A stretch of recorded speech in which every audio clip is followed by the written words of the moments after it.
Hallelujah. Hallelujah. Hallelujah.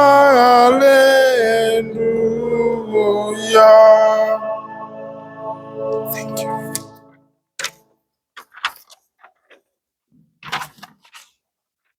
Maybe he doesn't want to stay. The Lord be with you. A reading from the Holy Gospel according to John.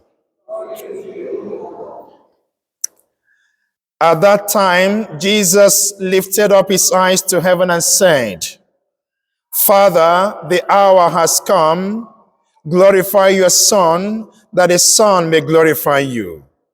Since you have given him authority over all flesh, to give eternal life to all whom you have given him.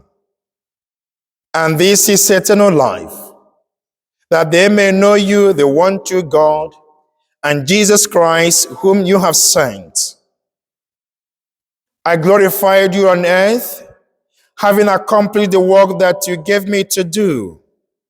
And now, Father, glorify me in your own presence with the glory that I had with you before the world existed. I have manifested your name to the people whom you gave me out of the world. Yours they were, and you gave them to me, and they have kept your word. Now they know that everything that you have given me is from you. For I have given them the words that you gave me, and they have received them, and have come to know in truth that I came from you, and they have believed that you sent me. I am praying for them. I am not praying for the world, but for those whom you have given me, for they are yours. All mine are yours, and yours are mine, and I'm glorified in them. And I'm no longer in the world, but they are in the world, and I am coming to you. The Gospel of the Lord.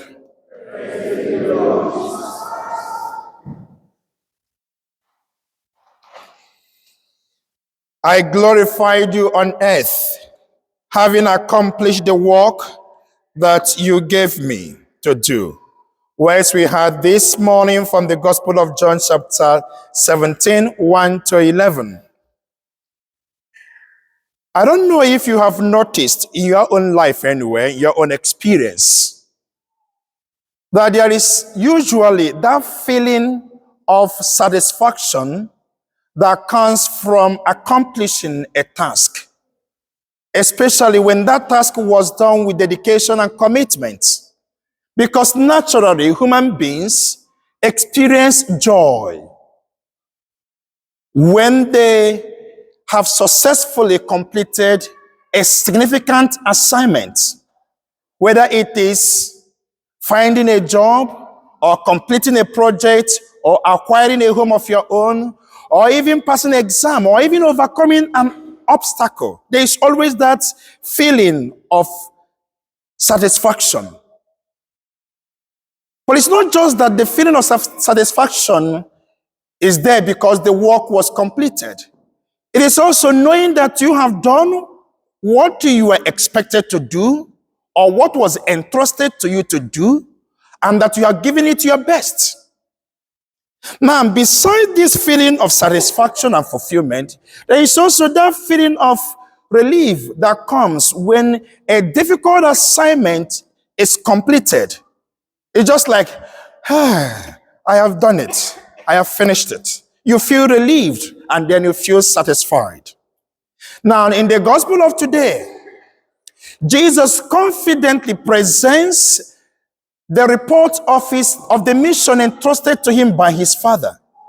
And in presenting that report, he said to his Father, as we read in today's gospel, Father, I have glorified you, for I have accomplished, I have finished the work you gave me to do. Meaning, therefore, Father, I have made you proud. I have honored you, for I have done all that you gave me to do, I have established the kingdom as you told me to. I have communicated your message to people. I have made your name known to them. I have also made them believe that I came from you and that we are one.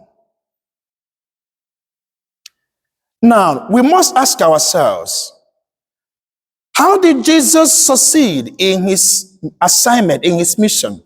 And what can we learn from it? Also, because we all have got projects, assignment, and also mission we must complete that are entrusted to us or we have chosen by ourselves.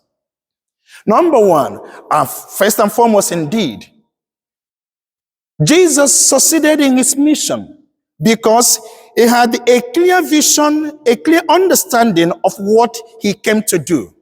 And right from the very beginning of his earthly ministry, he remained committed to that assignment. Everything he did, all the actions he took, the teachings, the miracles, the interventions, all were directed and connected to that mission. And because he had clarity of purpose, he was not distracted, not even by Satan, not even by the temptation, opposition, or by fame, or by friendship. He knew where he was going, and he understood what he wanted to achieve. And this teaches us a very important lesson about success in life.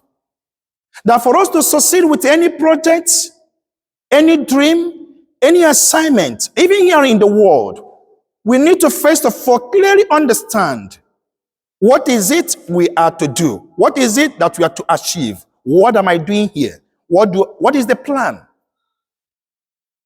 Because vision creates direction. And also, when you have that purpose mapped out, there is always the energy in you to fulfill it. Because no meaningful success in life is done by accident. It is usually planned. Secondly, Jesus succeeded in his mission, in his assignment, because of collaboration. He intentionally identified certain persons and talents, brought them together, formed them, and worked with them as collaborators, as partners, as disciples. Now, many projects, many dreams fail. Not necessarily because of lack of vision, but because sometimes people refuse to collaborate or to share their dreams, their ideas with others. Maybe either because of greed or pride or excessive control, or just that they are afraid that others might outshine them or steal their dreams and their ideas. So they keep it to themselves. Strategic leadership is not just doing something all by yourself because you can or because you've got the talent. It is about creating a platform, inviting people, encouraging people to contribute meaningfully to the success of your dream or project. Now, this was the strategy Jesus used. He called few men around him, shared his dreams with them, and then got them into the same assignment. Now, this strategy tells us, among other things, that great accomplishments will always often require teamwork and partnership. And because of that teamwork and partnership, it guarantees continuity. And that is why when he left, the mission continued. When he left, the project didn't die with him because he brought people who were there to support him and shared the proposal with them, and they contributed till today. Lastly, Jesus succeeded in his mission because continuously he relied on God, his Father. He didn't act independently. There was that he maintained a strong bond, a strong communication, a strong connection with his Father through prayer, consultation, and total dependence on him. We see that so much in the scriptures. Remember, before he went to the Calvary, he had to withdraw into the wilderness to ask his Father, is this still the plan? If not, please, this cup is too much, but I'm consulting you. I hope you are still on the same page. And in few places, he made it clear that I have come not to do my own will, but the will of he who sent me. This project is not about me. I'm in communication with him. I'm still connected with him. And he said clearly, I can do nothing on my own. It is the Father who sent me, who gave me things to say, as we heard in today's reading. So although human efforts, human initiatives, these are important. But with this strategy, depending on God, Jesus teaches us that for us to build a meaningful and to achieve a meaningful and lasting success in life, we need to connect and depend on God. Especially when human effort becomes insufficient, because, and definitely, a time will come on this journey of life when, even with all our human connections, talents, resources, effort, and initiatives, these are and will never be enough to give us the victory, the success, or the satisfaction we desire.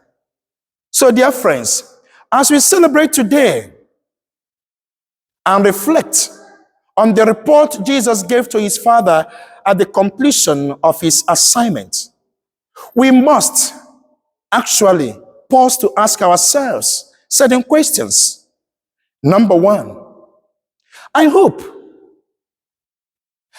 I still understand and have indeed a good understanding of what I'm here for, what I'm to do. I hope I still have before me the mission, the assignment, the project.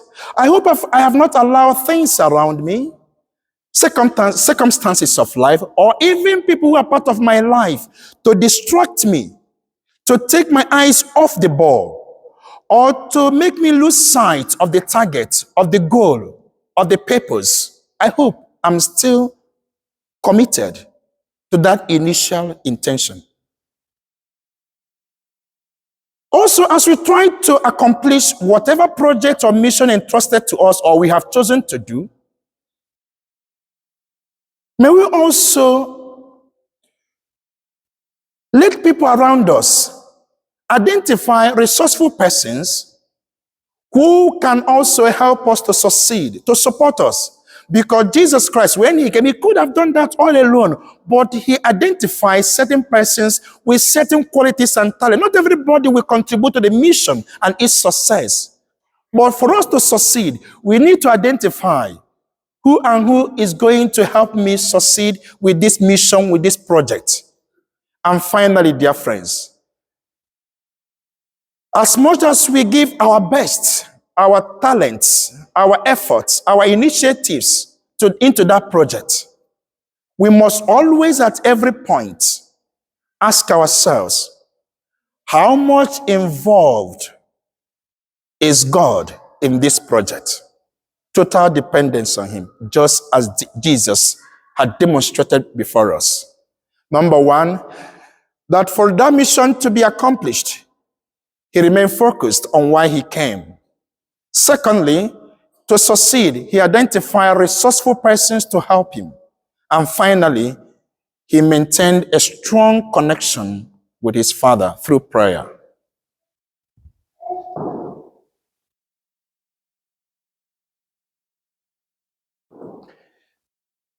May we rise to profess our faith.